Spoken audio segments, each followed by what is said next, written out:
Hello students. तो हमने अपने लास्ट इलेक्ट्रोमैग्नेटिक वेव के जो क्लास 12th का चैप्टर है उसमें डिस्प्लेसमेंट करंट देखा है। मैक्सवेल्स की जो कंसिस्टेंसी है एम्पियर्स लॉ के लिए वो हमने देखा। डिस्प्लेसमेंट करंट के क्या क्या मेन पॉइंट्स हैं हमने डिस्कस किए हैं और साथ ही साथ वो कैसे इनकंसिस्टेंट हुआ। तो ये कुछ क्वेश्चन हम लास्ट में फ्रेम करेंगे कि जो ईएमडब्ल्यू का पहला पार्ट है उसमें से क्या क्या क्वेश्चंस फ्रेम हो सकते हैं। करेक्ट। अब देखिए मैं आपको बताने वाली हूं कि डिस्प्लेसमेंट करंट जो हम बार बार लेके चल रहे हैं कि ID is equal to epsilon not D phi by D t, ये कैसे आया। ठीक है, एक बात ये बताऊंगी और दूसरा मैंने आपको कहा है कि आईसी एंड आईडी दोनों जो हैं वो कंटिन्यूअस करंट हैं। मैक्सवेल ने यही कहा था कि ऐसा नहीं हो सकता है कि कंडक्टिंग वायर्स पर कंडक्शन करंट रहे और पैरेलल प्लेट के बीच में यानी गैप में करंट ना हो। तो this discontinuity he explained by the continuity of current. ठीक है, दोनों अलग अलग डिसकंटिन्यूअस हो सकते हैं लेकिन एक साथ दोनों ही कंटिन्यूटी की प्रॉपर्टी होल्ड करते हैं। This we are going to see in today's video, ये आज हम पढ़ेंगे। तो हम सबसे पहले जो लेके चल रहे हैं वो एक बात बिल्कुल ध्यान रखिए कि पैरेलल प्लेट कैपेसिटर ले रहे हैं और पैरेलल प्लेट कैपेसिटर का जो एरिया है वो A है, जो डिस्टेंस बिटवीन द प्लेट्स है वो D है और जो डेंसिटी है वो सिग्मा है। ये हम चैप्टर 1 इलेक्ट्रोस्टैटिक्स से जानते हैं, इसलिए हमें ये बहुत डिस्क्रिप्टिव इस चैप्टर में नहीं करना है। करेक्ट। तो पैरेलल प्लेट कैपेसिटर अगर हम लेते हैं तो उसकी इलेक्ट्रिक फील्ड कितनी होती है, सिग्मा अपॉन एप्सिलॉन नॉट। और सिग्मा कितना होता है, sigma is nothing but q upon a, area charge upon area. तो आपको इलेक्ट्रिक फील्ड का फॉर्मूला मिल जाएगा Q by a epsilon naught. I hope ये फॉर्मूला सब जानते हैं, इलेक्ट्रोस्टैटिक का बहुत गॉस थ्योरम से नोन है पैरेलल प्लेट कैपेसिटर का। ठीक है, then again the thing we know is कि flux, electric flux is nothing but field into area. This all is we know that, क्योंकि अब हम इलेक्ट्रोमैग्नेटिक वेव का chapter after electrostatic after magnetostatic पढ़ते हैं तो हमें बहुत सारी चीजें पता होती हैं।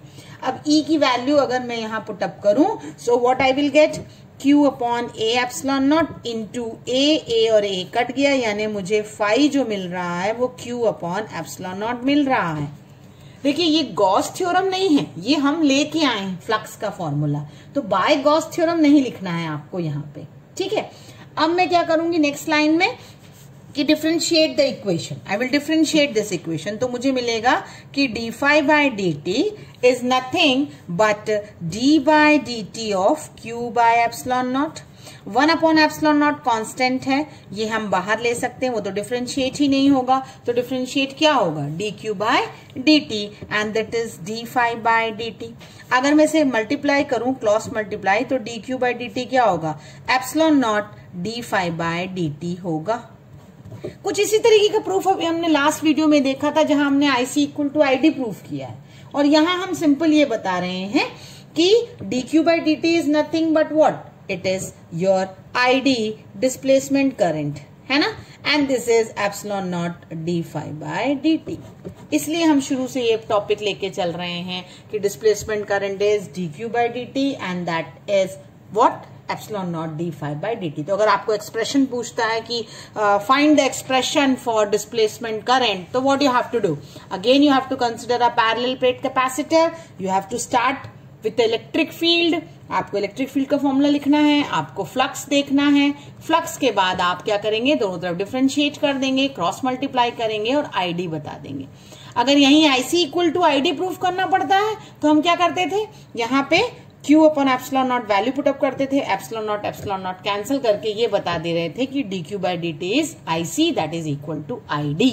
ठीक है, तो बस थोड़ा सा ट्विस्ट है, आप लास्ट वीडियो और इस वीडियो को देख करके उसको क्लियर करिएगा। ठीक है, क्वेश्चन पूछने के हिसाब से करना है। तो मॉडिफाइड फॉर्म हम एम्पियर का कैसे लिखते हैं, हम लिखते हैं कि line integral B dot d l is nothing but mu naught times bracket में आईसी प्लस आईडी। कभी कभी ये 1 मार्क्स में भी पूछता है फॉर्मूला, तो आपको बाय हार्ट करना है mu naught IC plus epsilon not D phi by D T.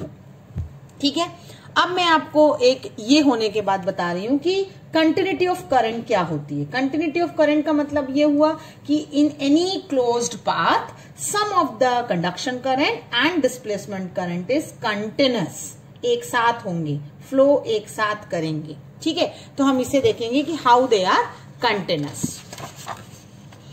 अब हमने स्टार्टिंग ही conduction current plus displacement current करना है, यानी IC प्लस ID, और IC plus ID is nothing but IC plus epsilon not d phi by dt। This will be my first equation. यहीं से हम स्टार्ट करेंगे। We know this isn't it, ये तो हमको पता ही है। अब हम कंसिडर क्या कर रहे हैं, हम कंसिडर कर रहे हैं कि there is no accumulation of charge on the conducting wire.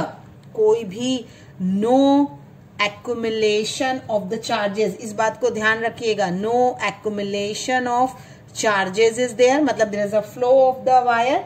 So in the loop we are not having any flux, यानी d phi जो होता है वो 0 रहेगा।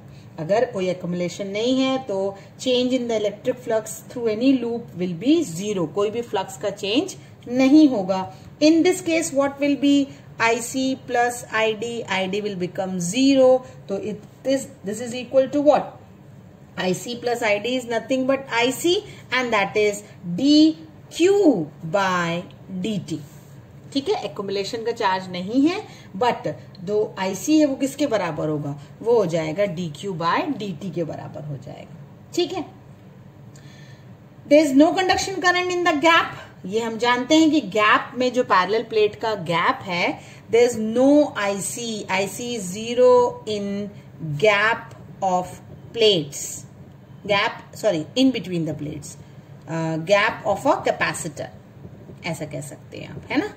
इन between the plate there is no conduction current, IC हम 0 मानते हैं, but the flux is there, है ना, and due to the accumulation of charge, तो फ्लक्स जो होता है वो रहता है।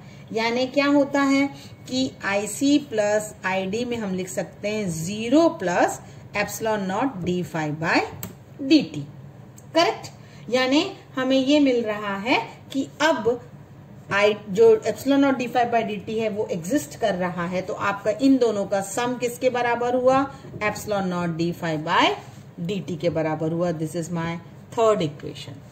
फर्स्ट इक्वेशन में हमने दोनों को सम अप किया, सेकेंड इक्वेशन में हमने ID को 0 बता दिया है तो वो IC के बराबर है। थर्ड स्टेप में हमने गैप की बात की है, यानी हमने किसको 0 बता दिया है, कंडक्शन करंट को 0 बताया है, और हमने डिस्प्लेसमेंट करंट है ये बताया है। Again I will come back to the same thing कि E is nothing but epsilon upon sigma upon epsilon naught, यानी Q upon A epsilon naught. Agreed.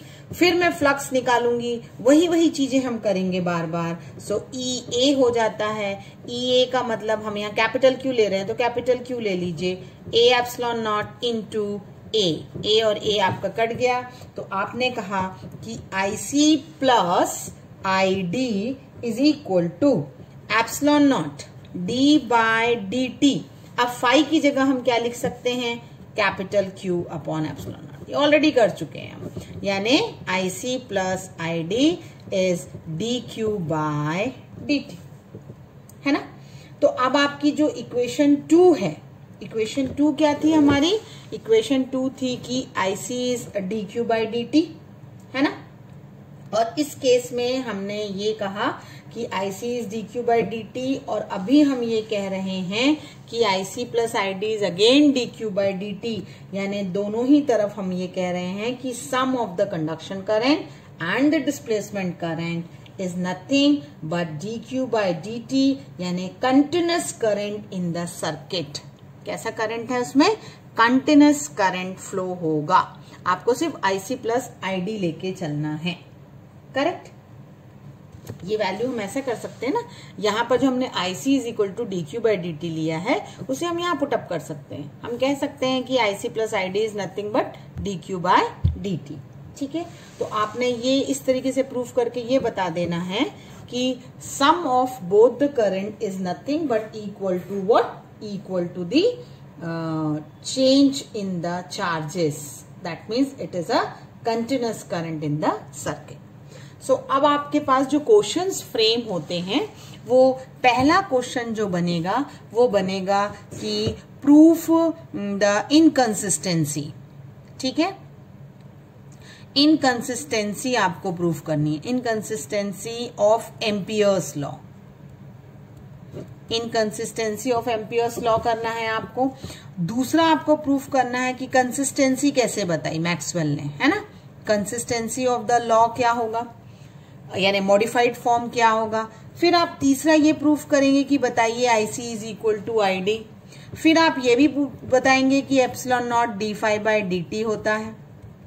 और पांचवा ये बता सकते हैं कि IC plus ID is nothing but d q by D t, यानी they are the continuous current.